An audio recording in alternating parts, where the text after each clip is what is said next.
ये कहानी है एक साधारण से नाई की। उसका नाम था चंपकदास। क्योंकि वो नाई था इसीलिए सभी उसे चंपी लाल बुलाते थे। चंपी लाल गली गली जाकर लोगों के बाल काटता, दाढ़ी बनाता, मालिश करता और अपनी बातों से सभी का मनोरंजन करता था। वो अपने अच्छे काम और दिलचस्प बातों की वजह से काफी प्रसिद्ध था। अक्सर लोग उसके आने का इंतजार करते थे ताकि वो उससे अपने बाल कटवा सके। चंपी लाल का धंधा बहुत अच्छा चलता था। उसके पास एक छोटा सा मकान था, खाने के लिए भरपेट खाना उसे मिल जाता था और उसे कई सारे खर्चे भी आसानी से निपट जाते थे।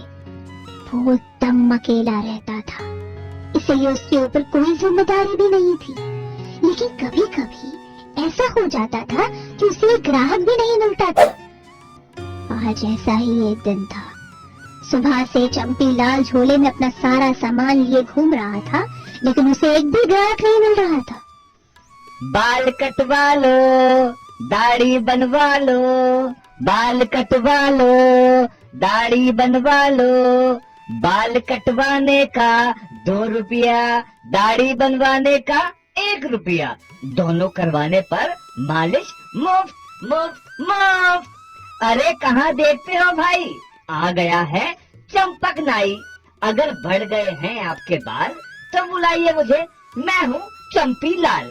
सुन सुन सुन, अरे भाई सुन, चंपी लाल की मालिश में है बड़े सारे गुण। इस तरह आवाज लगाते लगाते सुबह से दोपहर हो गई और दोपहर से शाम, लेकिन उस दिन चंपी लाल को किसी ने नहीं बुलाया। ओहो, आज एक भी ग्राहक नहीं मिला। क्या आज के दिन किसी के बाल बढ़े हुए नहीं हैं? या आज बाल बनवाने के लिए अशुभ दिन है? कुछ समझ में नहीं आ रहा। घूम घूम कर थक गया हूँ, लेकिन आज एक भी पैसा नहीं कमा पाया। आज का दिन ही खराब है। एक आखिरी कोशिश करता हूँ, पहलवानों की गली में जाकर देखता हूँ। ऐसा सोचकर वो पहलवानों की गली में चला गया और आवाज लगाने लगा। आ गया आ गया आ गया, चंपी लाल आपके बाल बनाने आ गया। उसकी आवाज सुनकर एक पहलवान ने उसे आवाज लगाई। नहीं नमस्ते पहलवान महाराज। नमस्ते नमस्ते। मेरा नाम चंपी लाल है। कहिए आपको क्या करवाना है? अरे मने तेरे नाम से कोई मतलब ना है, समझ गया? यू देख, मेरी मुच्छों को छोड़ के सारे बाल काट दे, पर मुच्छों को कुछ नहीं होना चाहिए, समझ गया कि नहीं? आप फिक्र ना करें महाराज, मैं अपने काम में माहिर हूँ। ऐसे ही नाम थोड़ी कमाया है मैंने। अरे बात घड़ी करे है तू, है? मेरी बात ध्यान से सुन ले। मेरी मुच्छों को छोड़ के दाढ़ी बढ़ा दी है। अगर मेरी मुच्छों को कुछ हुआ फिर तने ना छोड़ू मैं। चंपी लाल ने पहलवान के बाल काटना शुरू किए। अपनी आदत के अनुसार वो बाल काटते काटते बातें भी करने लगा। पहलवान को उसकी बातों में दिलचस्पी नहीं आ रही थी। चंपी लाल फिर भी बात करता ही जा रहा था। महाराज, लोग अक्सर गुरुवार के दिन बाल नहीं कटवाते हैं, इसका क्या कारण है? अरे ओ बावड़े, मने ना बेरा, तू एक बात ध्यान से सुन ले। अपना ध्यान मुझ पर रखिए, नहीं तो फिर तने ना छोड़ दूं मैं, समझा? नहीं मालूम?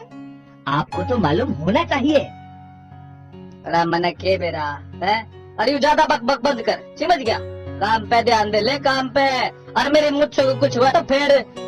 अरे महाराज, आप बेफिक्र रहिए, आपकी मूछों को मैं कुछ नहीं करूँगा। चंपी लाल इसी तरह इधर उधर की बातें करते करते पहलवान के बाल काट रहा था। वैसे तो उसका काम हमेशा सही होता था, लेकिन उस दिन पता नहीं क्या हुआ, बातों बातों में चंपी लाल ने पहलवान की मूंछ एक तरफ से काट दी और वो मूंछ सीधे पहलवान के सामने जा गिरी। अपनी कटी हुई मूंछों को देखकर पहलवान का चेहरा गुस्से से लाल हो गया। उसके कानों में से धुआं निकलने लगा। उसने अपनी कटी हुई मूंछ उठाई और चंपी लाल को घूरने लगा। चंपी लाल पहलवान के गुस्से से बहुत डर गया। उसने जल्दी जल्दी अपना सारा सामान बटोरा, झोले में डाला और इससे पहले कि पहलवान उसे पकड़ पाता वो वहाँ से भाग खड़ा हुआ। चंपी लाल! अरे मैं तने ना छोड़ू, तेरी हिम्मत कैसे होगी मेरी मूंछ काटने की? चंपी लाल आगे आगे और पहलवान हाथ में अपनी मूंछों को लिए उसके पीछे पीछे।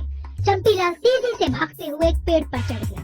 पहलवान को भागने की आदत तो थी नहीं, वो चंपीलाल को पेड़ पे चढ़ते हुए देख नहीं पाया। बहुत देर तक इधर उधर देखने के बाद पहलवान निराश हो गया और वहाँ से चला गया। उसके जाते ही चंपीलाल पेड़ पर से नीचे उतर आया। हे भगवान, बच गया, बाल बाल बच गया। थका हारा चंपीलाल वहाँ से जंगल की ओर जाने लगा। शाम हो चुकी और अंधेरा होने को। जंगल जाते हुए उसे एक आदमी ने देखा और रोका। अरे भाई, इस समय तुम जंगल की तरफ क्यों जा रहे हो? इस समय उधर जाना सुरक्षित नहीं है। एक भी पैसा ना कमाने से और पहलवान के साथ हुए हादसे से चंपीलाल बहुत परेशान हो गया और गुस्से में भी था। वो उस आदमी पर चिल्लाने लगा। अरे तुमसे क्या मतलब है? मैं जहाँ चाहूँ वहाँ जा सकता हूँ। अरे भाई, मैं तो तुम्हारे भले के लिए कह रहा हूँ। भूतों से दोस्ती करनी है तो खूब शौक से जाओ भैया। हाँ, मुझे भूतों से दोस्ती करनी है। अब खुश? तुम जाओ और अपना काम करो। क्या अजीब आदमी है, भलाई का तो जमाना ही नहीं रहा।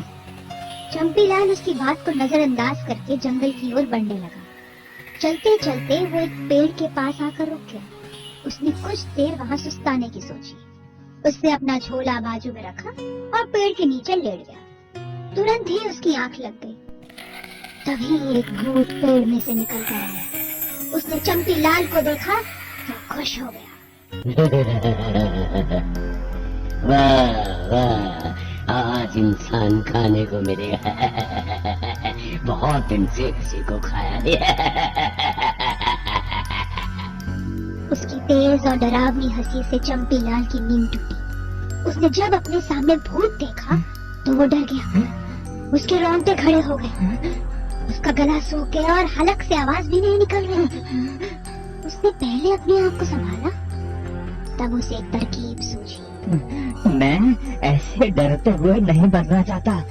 मरना ही है तो एक कोशिश करके देखनी चाहिए।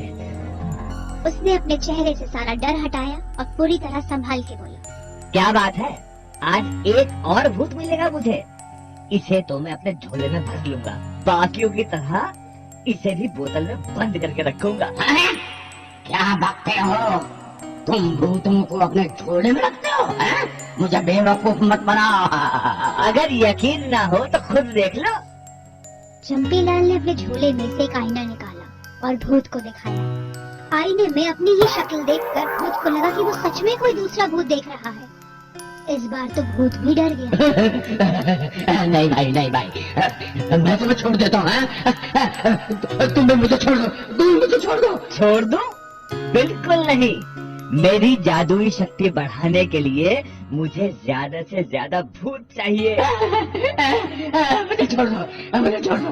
बदले में मैं तुम्हारे लिए कुछ भी करने को तैयार हूँ। अच्छा, बचकर निकलना चाहते हो? हाँ? ठीक है, तुम्हें मेरी 3 इच्छा पूरी करनी होगी। अगर तुमने मुझे वो सब दे दिया जो मैं मांगूंगा तो मैं तुम्हें छोड़ दूंगा। मुझे मंजूर है। बताओ बताओ तुम्हारी पहली इच्छा। मुझे बहुत सारा सोना दे दो।